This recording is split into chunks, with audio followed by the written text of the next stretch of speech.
क्यों मणिपुर में असम राइफल्स और पुलिस हैं आमने सामने? जिनकी जिम्मेदारी मणिपुर में शांति बनाए रखना था, वो एक दूसरे के आमने सामने क्यों खड़े हैं?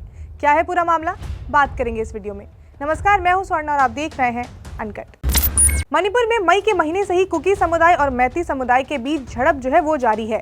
लेकिन इन सब के बीच मणिपुर में जिन्हें शांति बहाल करने के लिए काम पर लगाया गया था, जिनकी जिम्मेदारी मणिपुर में शांति बनाए रखने की थी, जिसमें मणिपुर पुलिस और असम राइफल्स शामिल हैं, अब इन दोनों के बीच का विवाद काफी ज्यादा सुर्खियों में है। तो सबसे पहले ये जानते हैं कि मामला है क्या। तो मणिपुर के विष्णुपुर जिले में 3 मैते लोगों की हत्या के बाद माहौल काफी ज्यादा गर्म हो गया था, जिसके बाद 5 अगस्त को इस जिले के कुछ इलाके में तनाव काफी ज्यादा बढ़ गया। उस समय मणिपुर पुलिस ने वहां एक ऑपरेशन चलाया और यहीं से पुलिस और असम राइफल्स के बीच का वाद विवाद शुरू हुआ।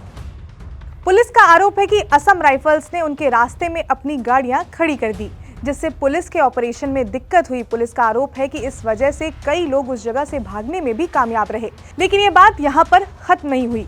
मणिपुर पुलिस ने असम राइफल्स के खिलाफ आईपीसी की धारा 166, 186, 189, 353, 341, 34 और 506 के तहत एफआईआर दर्ज कराया है।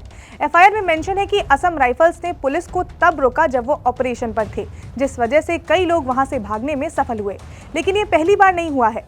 मणिपुर से पुलिस और असम राइफल्स के बीच की एक और बहस का वीडियो जो था वो जून के महीने में भी वायरल हुआ था। उस टाइम भी मणिपुर पुलिस ने आरोप लगाया था कि असम राइफल्स उन्हें काम नहीं करने दे रहे हैं। लेकिन इस बार मामला इतना बढ़ गया कि पुलिस ने असम राइफल्स के अगेंस्ट में एफआईआर दर्ज करवा दिया। लेकिन अब इस मामले में सेना ने मणिपुर पुलिस को लेकर सख्त टिप्पणी की है।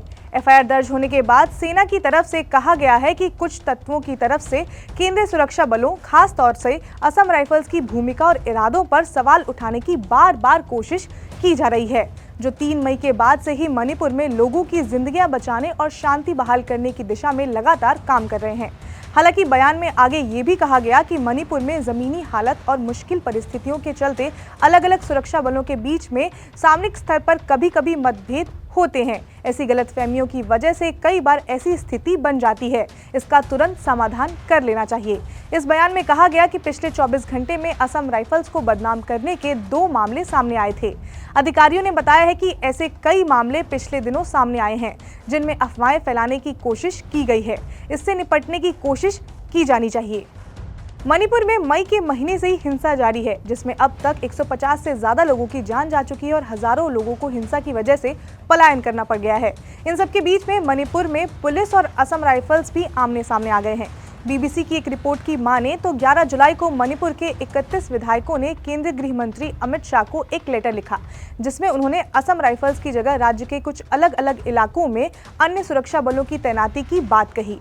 मणिपुर में दिन प्रतिदिन हालत जो है वो बद से बदतर होते जा रहे हैं। हालांकि इंडियन एक्सप्रेस की एक रिपोर्ट की माने तो उसमें बताया गया है कि असम राइफल्स के ऊपर जो एफआईआर दर्ज किया गया है, उससे मणिपुर की सुरक्षा ऑपरेशन पर कोई असर नहीं पड़ेगा। मणिपुर से जुड़ी सभी खबरों की अपडेट हम आप तक पहुंचाते रहेंगे। आप जुड़े रहिए अनकट के साथ।